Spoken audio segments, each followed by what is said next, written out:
Aki tsaka si Pompom. Nang-hold up sila ng bangko. Noong nang-hold up silang bangko, edi ang dami na nilang pera. Yung ibang pera, tinabi nila, tapos yung ibang pera, pinang-mall nila.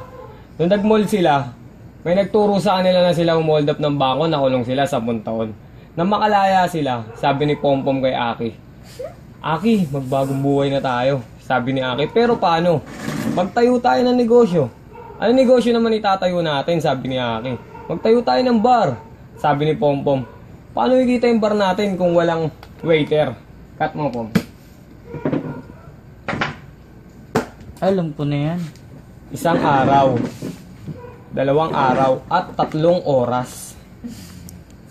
Muli nagbalik si Pompom. Kasama yung 4 na waiter.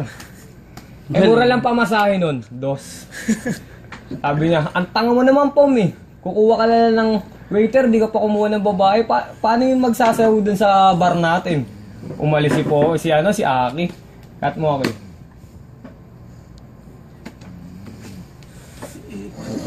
Isang araw, 2 araw, at 3 oras.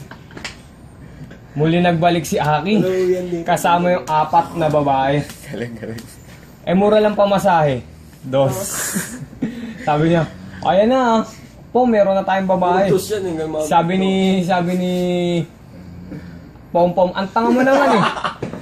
Kukuha ka na lang ng babae, di ka pa kumuha ng banda. Paano magsasayaw yung mga babae natin walang banda? Umalis si Pompom, cut Pom. 1 araw, 2 araw, at 2 oras. Muli nagbalik si Pompom, kasama yung banda, alas. Mura lang pamasahe. 2. Sabi niya, ayun na, kumpleto na tayo. Sabi ni Aki, kumpleto na tayo. Meron na tayong waiter, babae, tsaka banda. Tara, imbitahin natin si Paring Pati rito. Umalis si Aki, imbitahin natin si Pati. May mangungutang dyan. Si Pompom.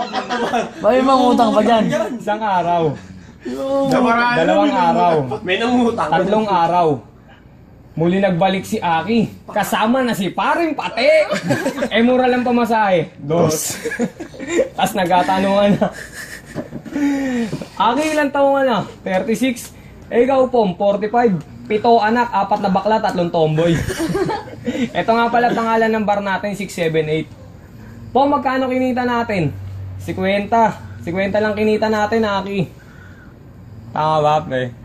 Kulang. 50. Kulang ba? Oy, Pompom, huwag mo nang upitin yung 2,500. Akala ko makakaligtas yung 2,500 eh. Galing. Tara, magkasino na lang tayo sa 768. Sugarol si Aki. May 3 hari ng pusoy sa table 4. Ito barahan ng kalaban. Ito barahan nyo.